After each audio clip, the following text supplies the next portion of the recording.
Record on the. There we go. Hi Laura, really nice to see you. Thank you for coming to chat with me today. You're very welcome. Laura, what do you call yourself, and what is your title, and what do you say that you do to people? Okay, I call myself Laura from Worditude because my name is Laura Robinson and there are about 11 billion Lauras working in the online space. I find that number is like, the name is overrepresented in the online space. So I didn't think a surname was going to be enough to make me stand out. So I'm Laura from Worditude and I'm a copywriting mentor. So it means I help people who run online businesses feel more confident about writing marketing copies, that's just words that you write in marketing, in a persuasive way, but also putting their personality in it so it sounds like them. Nice. I mean, I've had firsthand knowledge and experience of what you do, and it's unbelievable. You have made me not just a better writer, you've made me able to speak better because I can write better as well. Hooray, better communicator. That's my background is marketing and communication. So like communications is my love, but writing is my medium because I'm not naturally like a presenter or a speaker. So writing comes a lot easier to me. Having said that, having just done a face-to-face conference chat to how many people? I have no idea. I think it was like more than 100, I think, in the room. And it's the second time I've done in-person presentation. Oh. It's the first time in a long time. And I was like I walked in the room and I went completely blank. So for the 5 minutes before I was due on stage, I was round the back like with my flashcards, seriously trying to remember what it was I was going to say. So it's definitely not something that I'm like naturally born to or that I particularly enjoy. It sounded like it went amazing. And for anyone watching, where can they find it and what was it you were talking about? And actually, conference. I don't think it's publicly available. It was for Atomicon, Atomicon 21.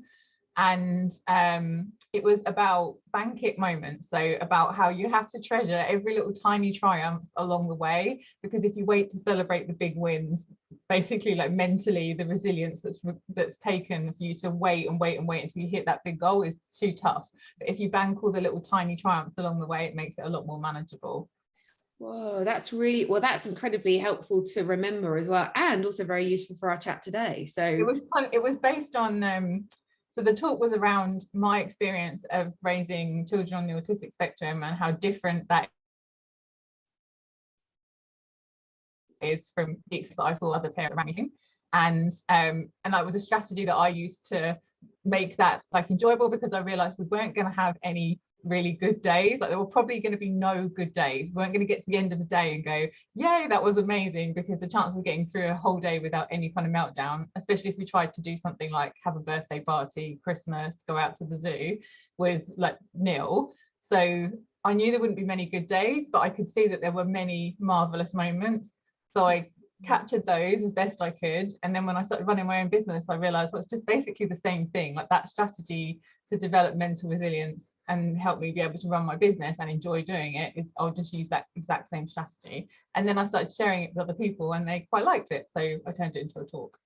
Oh, that's amazing. Did you start your business in the first place having had your children and knowing that you needed different flexibility to employment, or was there another reason? Yeah, so I did not leave my job in a blaze of glory. I left it in like a trail of snot and tears. It was really unpleasant.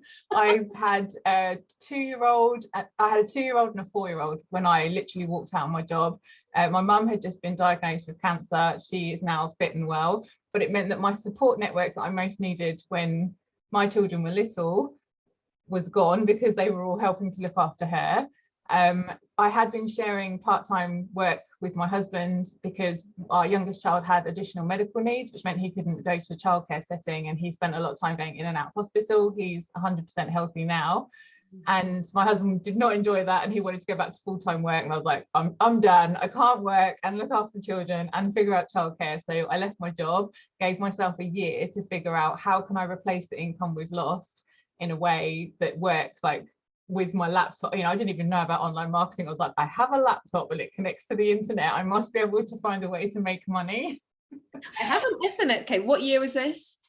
So if he was 2, it was 2009. So it was like before you even had, like before Divi existed to build a WordPress website. All you had was like the generic themes that you could download and books. You know, there weren't really online programs that you could subscribe to that would show you how to do this. It was like borrowing from what I could read in a book.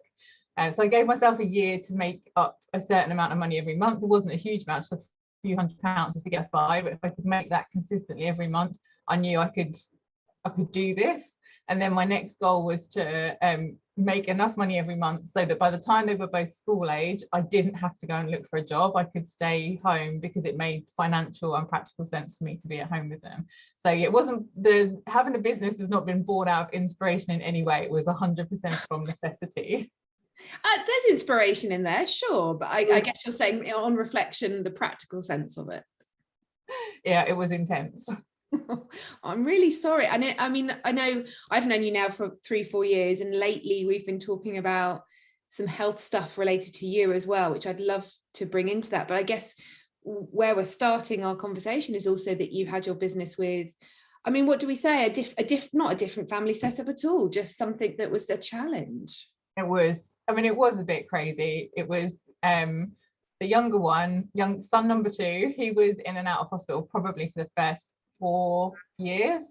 So it was not like I would be happy if I was cooking dinner and everyone was going to eat dinner and go to bed in the same house that night. I was like, yeah, we're all sleeping in our house tonight. It was so exciting. Not that it wasn't that rare for us to be home. You would maybe only be in hospital 4 or 5 times a year, but it was so unpredictable and so draining that I really treasured just that normality of life, like being able to be home to cook and for us to eat together and do the normal bedtime routine. And so yeah, it was very, felt kind of haphazard and sort of snatching pockets of time to be able to figure out how I was going to make money online. And it was like that for, I don't know, probably 3 or 4 years before things settled down. Yeah. And then when I've known you, you've homeschooled the boys as well. Did that come about quite quickly after that 3 or 4 year period of things settling down? No, they both went to school for the eldest son went all the way to his 2nd year of secondary school. The younger one went to like year 5 of primary school. So I had a good 4 or 5 years, I think, where they were both in school. They both have special educational needs, so it's not as you don't just drop them off at 8:30 and then come home and sit there and work until it's time to pick them up. Unfortunately, like there would be meetings with the school, planned meetings, impromptu meetings, times when they were being sent home.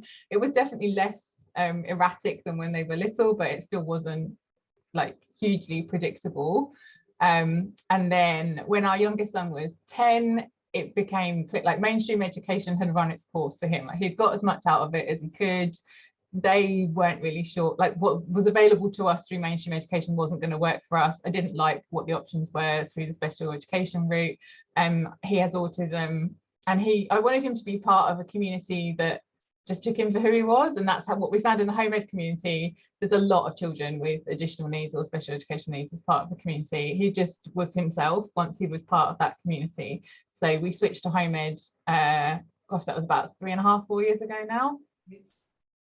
And your other son as well, he was at school for a while and then home ed too? And then he came out of school as well. He's been home educated, and then he's 16 now and he's gone back into college to do photography.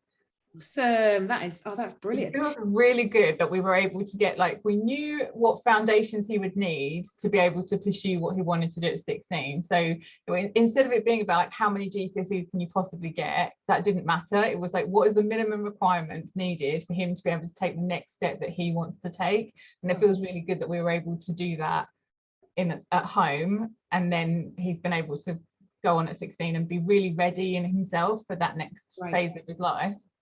And there's such a lot there, isn't there, about you as a parent, as a mum, like letting go, being compassionate, like experiencing him as a person, knowing what he needs, rather than I should be trying to do this and they should be doing this. Like there's so much pressure, isn't there, to get to certain stages by a certain age. And I think the fact that they're both different, they're both different thinkers, definitely has released a lot of the pressure. Like from the very beginning, when they were really little, it was obvious that we were not going to be walking the same path as the people around us. So whilst that was difficult, because to begin with you're just surrounded by these people who and their kids are meeting certain milestones and have certain aspirations, and they're on the gifted and talented program and they're showing you the work that they've done, and it's so far away from my own experience that gap was almost a bit painful. Like they had this thing, and it's not really that I wanted it, I just felt so different to them.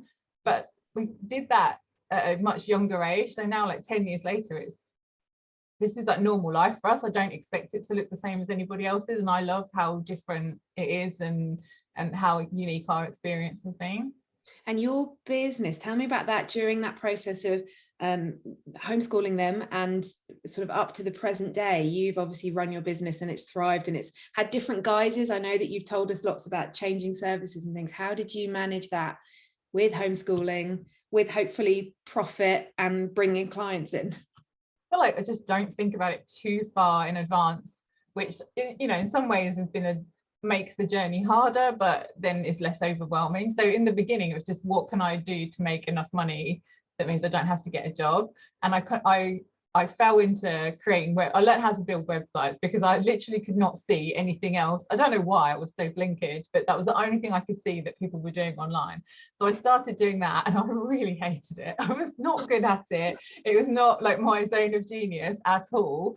But I also ran a toy blog at the same time because people would send us free toys. It was great. And I went to annual toy fair in January and then another one in July where they picked like the winners for Christmas and the manufacturers are showing off their toys to the retailers. So there was a lot to love about it. There wasn't a lot of money in it, but I enjoyed doing it and I was learning about online marketing while I was doing this thing.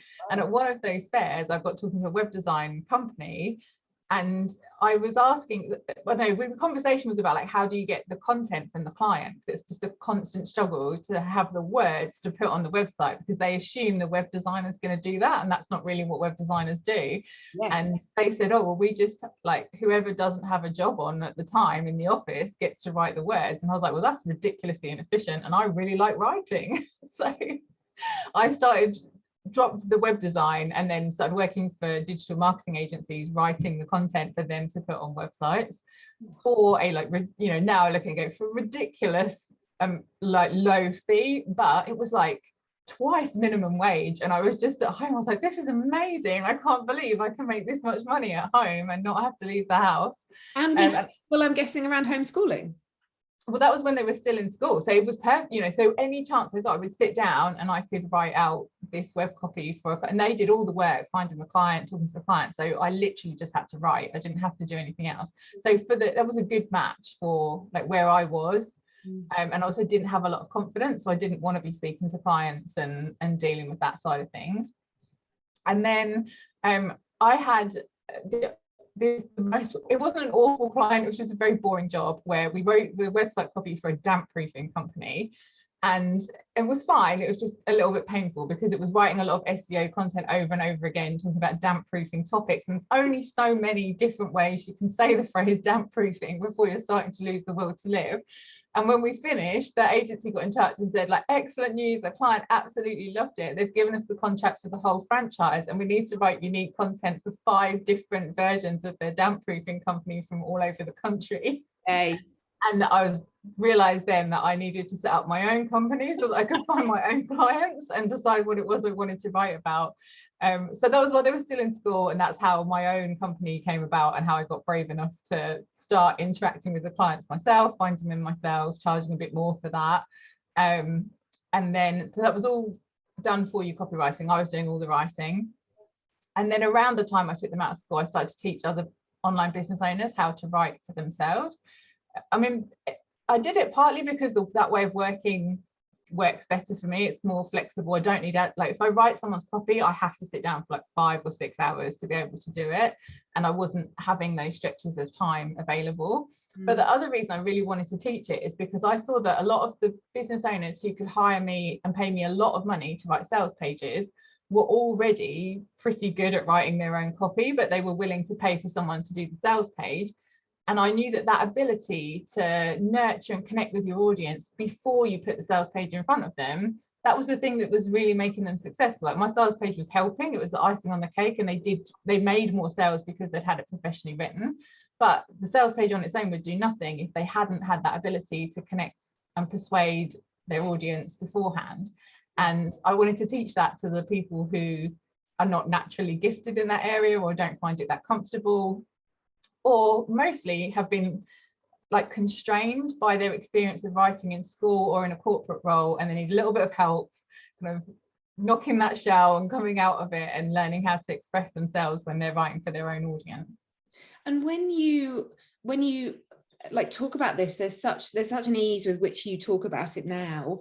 How did you feel about the sort of all those changes in how you were working, and you know, the way that you were going to work around, I'm going to leave that corporate type role and then set up my own thing? Your mindset, where was that during all of this?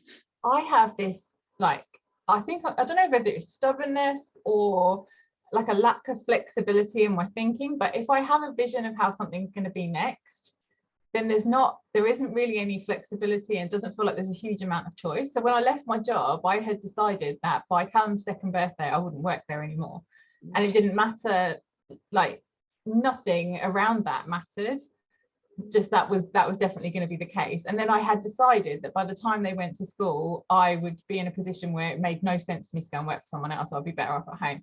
So, and even when I made the change, once I think to myself, oh, I want to teach other people how to do this, it's like it's done, and all I've got to do is get there, rather than I've got any choice in, should I do this, should I do that? Like, there isn't separate pathways. Right. It's clear, that's the one I'm going to walk down. So it's not like you're in sort of decision paralysis. You are actually, the decision's done. It's more like the actions and then the follow through of how you're going to make it happen. Yeah, and I think sometimes that works against me. Like when I went, oh, website design, that's the thing that people use to make money. I didn't spend any time researching what would be my other options, but it did get me to a good option for me eventually. So maybe the route was a little bit longer, but it got me to where I needed to be in the end. So yeah, I'm not a big, I don't search for different options and different pathways very much. It just sort of pops into my head and I think, okay, that's what we're doing, that's where we're going. That's like a really sophisticated tool, because I know for myself and lots of people that I work with, I'm sure you've met this as well, it's often kind of months and months of agonizing over what should I do, and not so much the how should I do it, it's like I don't know how I'm going to feel about this, and that's a lot of the stuff, the mindset work that I'll do. So that's unbelievable. I do wobble, like after I can be halfway down the path and then be thinking, what was I thinking? But I don't feel like I ever go back. I don't go back. I do waste energy in that wobble space of going, like, I'm not necessarily moving forward in it. I'm just kind of paralyzed a little bit, but not because I'm choosing from other options. Yeah. It's like with taking them out of school. I look at that now and think, if that was such a massive decision, like it was against all convention.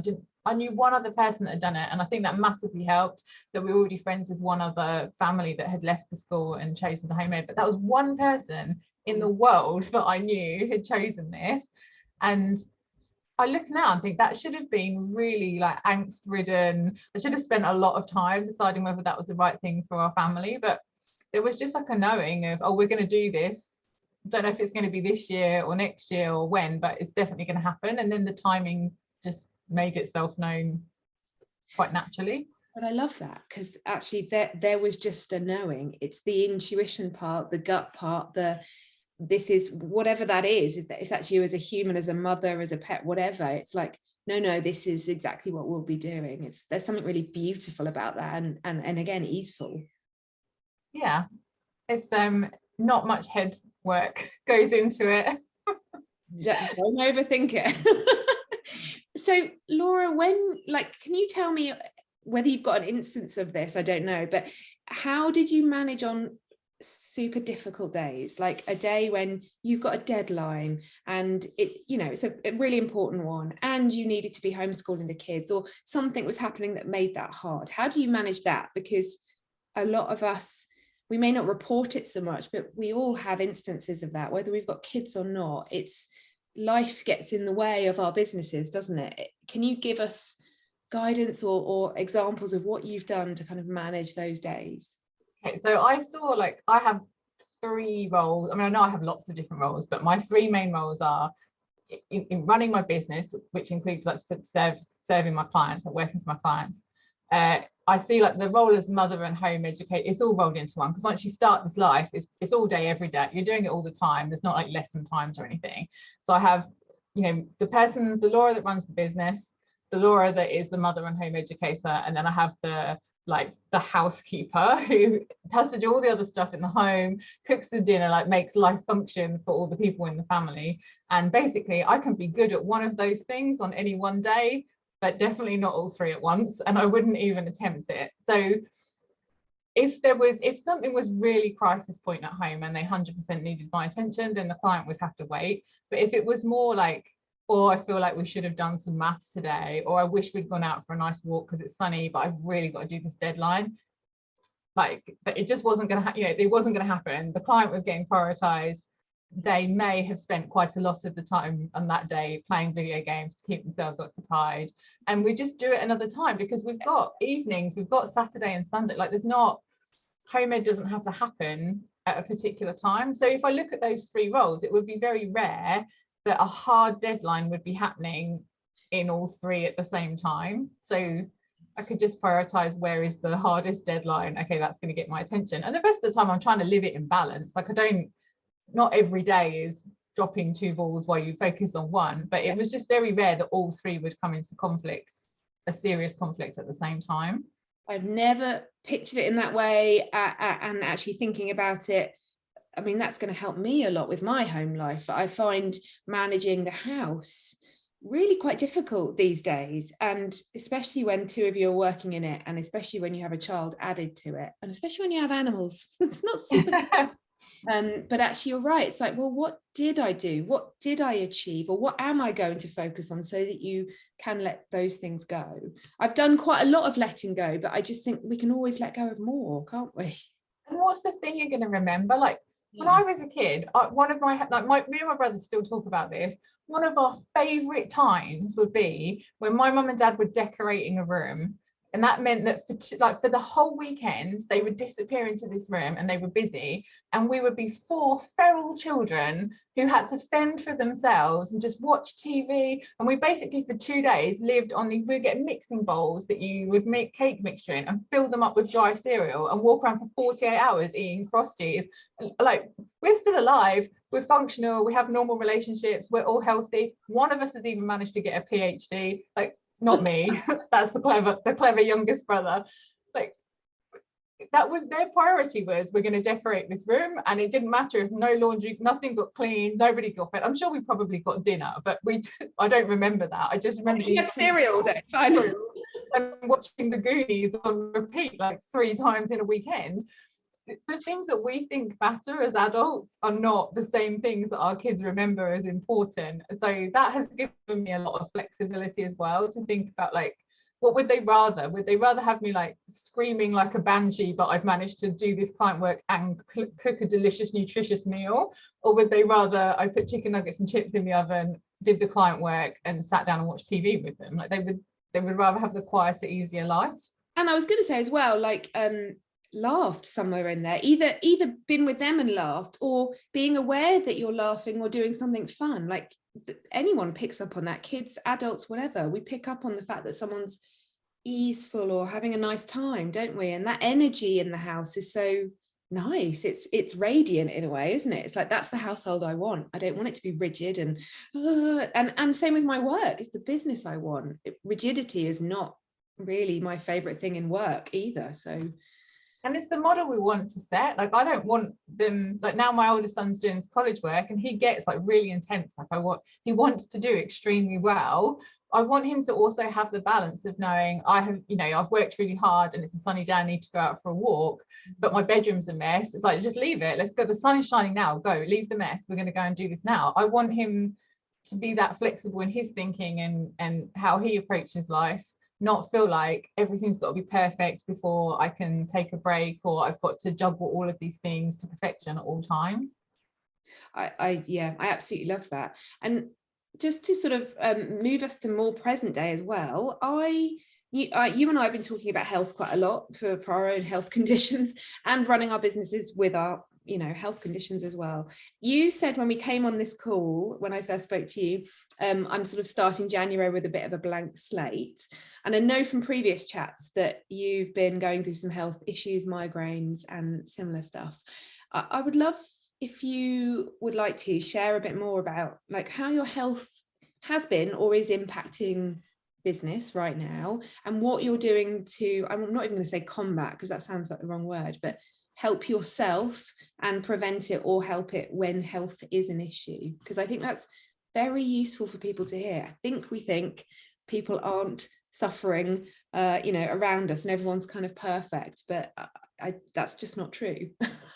And since I've started posting about it, like the number of people that have been in touch to say that they have chronic health conditions that impacts their ability to work or their ability to function in their the way they see their roles. I was first diagnosed with chronic migraine. It was about 10 years ago. I think I was about 30, and I was having headaches every single day, and migraines some days, but most of the issue is I have a long lead-in phase to getting a migraine and a long recovery phase. So you can just end up in this cycle where you either feel rubbish because one's coming, or you're in a migraine, or you're recovering from one. So I saw a neurologist when I was about 30. I was put on medication to help manage that and stop me having migraines and headaches so much, and it worked beautifully, really well for about 8 or 9 years. And I appreciate I was very lucky there. That's not the norm for you to have like your first attempt, and it's something that works. And then I don't really know what stops that from working. It's quite common for one sort of system or regime to stop working, and you need to adapt. And we've been messing around for about 3 years trying to find the combination that's going to get those migraines back under control. And in the meantime, they've kind of become more frequent. I'm lucky that they're not extremely intense, because the medication I'm on to prevent them, helps it reaching peak intensity. And I have recovered rescue medication I can take as well. So, and that still works for me. So that's good. But it has a huge impact on how much work I can do. I feel like a big chunk of my mental space is taken up with anticipating what might trigger a migraine, trying to avoid it, really being careful about what I eat, making sure I do all of the things every day, like get sunlight, get fresh air, drink plenty of water, do yoga, meditate, like everything you can think of. That would be your whole day. Everything you can think of, I have tried it. And they still just keep on coming, and they're unpredictable, which makes it really hard to work, because the nature of copywriting is often there's client deadlines, and they're there for a reason, and then the anxiety around letting someone down for that is a hot breeding ground for more migraines. So been trying to figure out like how do I make this work. I think I spent the whole of last year in combat mode, thinking I am not going to change because of this condition. The condition's going to have to change. It's going to have to go away. I'm going to carry on running my business. And then this year, I just feel like I'm in the stage of acceptance, and think, not acceptance in that I want it to continue like this forever, but I have to just accept that that's where I am right now, and adapt my business to work around. And or don't even know what my own limitations are. I think I've been so fighting it, like I want to just be able to work as much as I want and whenever I can, that I'm only just starting to become aware of what's likely to trigger it, or when am I most awake, when am I most able to function and work. So I'm really interested in just exploring like the natural rhythm of my day, like when am I most focused, when's a good time for me to work, when are a good time for calls. Is a face-to-face call the most effective way for me to get client information? Probably not most of the time. Is done for you copywriting the most effective way for someone to improve their copy with me? Maybe not. Maybe done together is a better option anyway.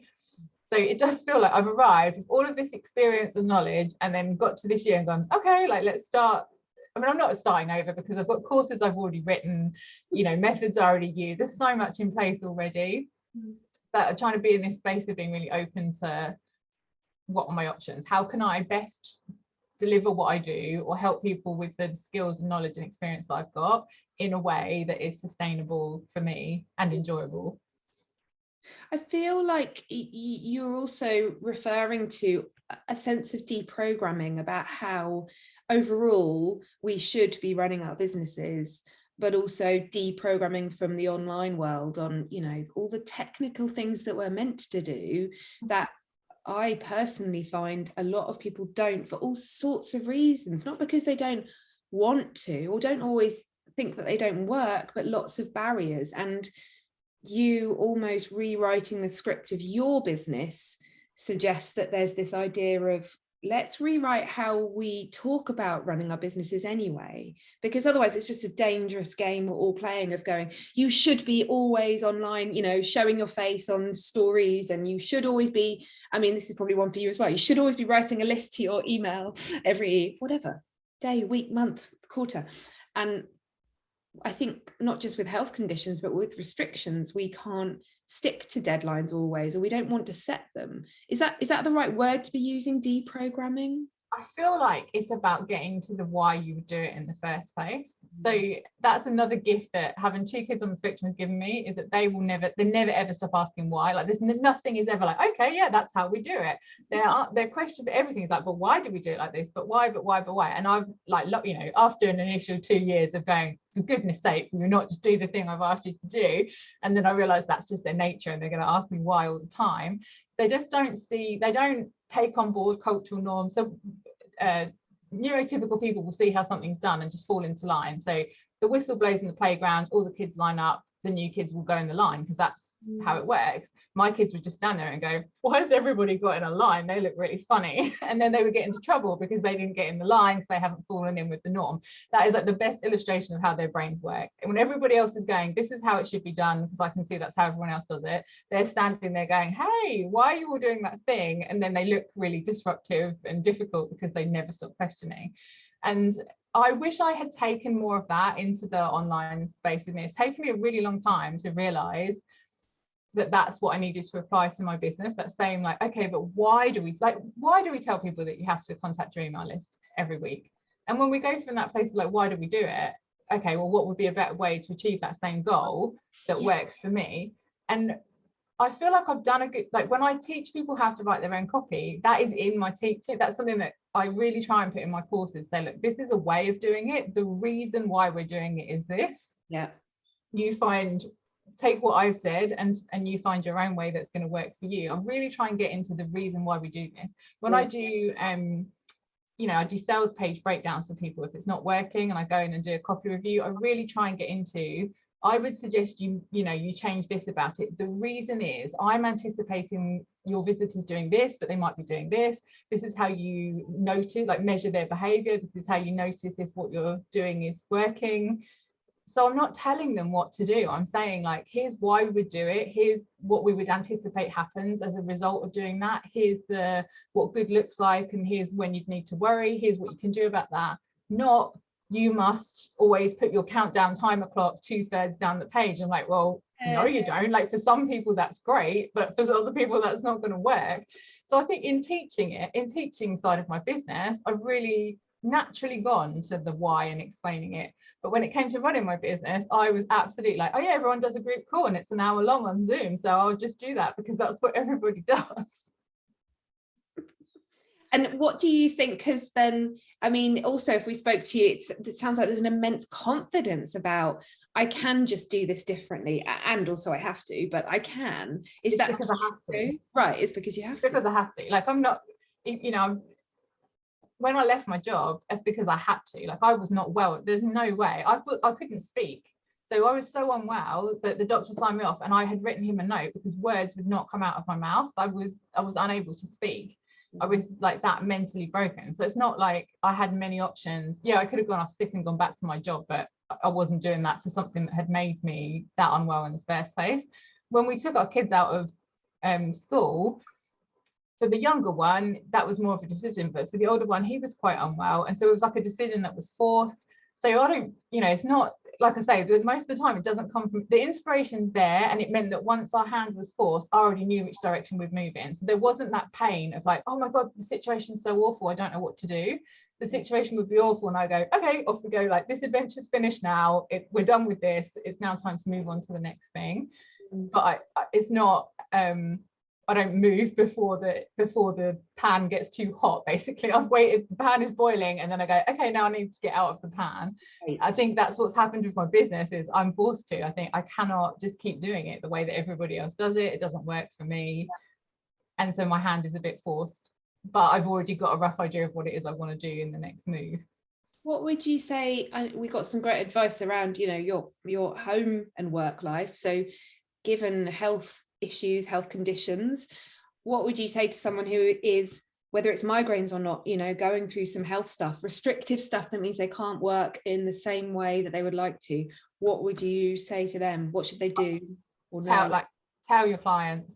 The ones you want to keep working with will be absolutely fine with it, and the ones that aren't can jog on their merry way. I've been fine. I've been really lucky. Like, I've had no problem, and I've been on the receiving end of that, like where I've worked with someone and they ghosted me for a while, and then they came back and then they told me what had gone on in their life, and I was like, I wish you told me. Like, I'm really happy that you've told me now, and it's fine, we can pick up where we left off and we could work around that. But the sadness of thinking they were stressing, on top of everything else they had to deal with, they were stressing about how would I respond to the fact that they couldn't show up in the way that they'd agreed to, like, hurt me. I was like, I would want to be able to help them in that situation.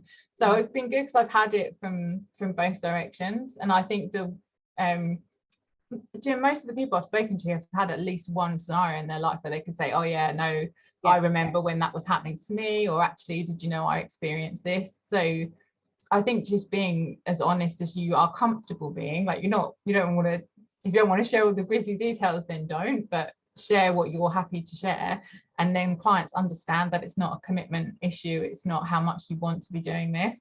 But then I've also had to be really brutally honest about what I can do. So there's no good me keep taking on writing copy for huge launches where someone's spending lots of money on Facebook ads, and there are deadlines that really are hard deadlines. So now if somebody wants me to write copy for them, I can say, roughly, I'm going to be working on it in this window of time, but do not hire me if you absolutely have to have it done by this date. Which feels really unprofessional, but actually it's the opposite. That's being professional, saying, I know my limitations, I can't promise you that it's going to happen on this date, not because I'm not going to try, not because I'm not going to put the hours in, but just because my health might not permit it. And what you're saying as well almost has this sense of, I'll support a lot of people in being more self-expressive. So can you say those things in a way that really helps you rather than holds you back? And obviously with the age of social media, we're encouraged to talk more about ourselves, but some people can't or don't want to yet. But the only thing I've ever found when I do it, and when people I know do it, is this sense of freedom. Like, not only do the floodgates get released, not because you cry your eyes out at loads of people, but it's just this like, oh, I've let it all out. I can tell you that I have migraines. I can tell you I'm going through the menopause. I can tell you. And there's this like barrier that just gets dropped. And I think you've just proven that in a way, because it will attract the clients to you that absolutely resonate with you, rather than have the ones that need everything so tightly that you would never particularly get on with them anyway. Like, I can't believe how many people are pretending. I don't mean this in a bad way, but the more I've talked about them, I talk about migraine, home ed, and the fact that I've got kids on the autistic spectrum. I'm really happy to talk about that, because I know the more I talk about it, the more it helps other people. And then in response, people come back to me and say, oh, like, I found that really helpful. I cannot believe the number of people where their response has been that they've been trying to be normal. So like, it basically boils down to them saying, I've been trying, we're struggling with this at home because I've got this one child, and they're, these are the problems we're having, and I'm trying to keep it together for my clients, or I'm trying to be able to work normal hours, or I don't want them to be late for school. Like, so we're trying to conform to all these normal things to make it look normal on the outside, and on the inside it's not normal, and there isn't a normal anyway. They're just made up conventions. Like, all of it's just made up conventions. When I really want to upset my husband, I go, you do know days of the week aren't real? And he's like, shut up, don't say those things. Oh. So I will concede that spring and summer and autumn and winter are real, but Monday, Tuesday and Wednesday aren't. He's like, stop it. But it's just made up conventions. Like, why? We don't have to fit in with them. They're just an idea. Like, here's an idea, why don't we follow this guide? But if you don't like it, then don't. And if it doesn't work for your life, then don't do it.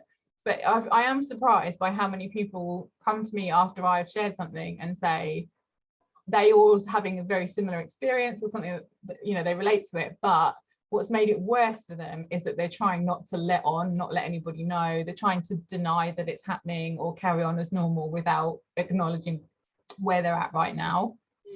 I think there's a word that I always hear, which is that was very brave of you to share that. And it's like, oh, I don't know whether that was said in a way that would meant I would never do that, but well done you. They're like, I'm so seriously judging you right now for sharing it. I can't believe you've opened yourself up to this horrific judgment that's immediately happening. But well done. Yeah, that's what that means. Laura, thank you so much for our chat today. Have you got any other thoughts or advice for anyone who's going to be watching our Mindset in Business series? Oh, I don't know. No, I don't think so, really. Like, just it happens. It all happens so fast. I think that actually the only thing I would say is stuff that feels like a really big deal now definitely won't be in like 5 years. And that I've been, now I look back, I'm like, flipping heck, how did you survive that? That was a really big deal. But actually, now it doesn't, you know, the emotions taken out of it, the stress is gone. I know that I handled it, and every single time it's turned out okay. So the more that's happened, it's definitely getting easier to go, okay, this feels intense now, but in 5 years time it's just going to be a memory of another road bump that we got over, and it's just a smaller part of a bigger journey. Wow. So not minimize it, but just remember that life will be different. Things will change. You just zoom out eventually. Like you can't zoom out now. It's your life right now. So while you're in it, it feels really intense. But know that eventually you'll be 5 years further down the road and your face won't be right in it, and it won't be as intense. And it's just okay. It's not going to stay this intense forever. So good. I'll remember that when I have intense mornings, and I'll be like, yeah. Sometimes there are like intense 10 minutes when you're trying to turn CBeebies off, like before the end of their favorite program, and it feels like the worst thing in the world.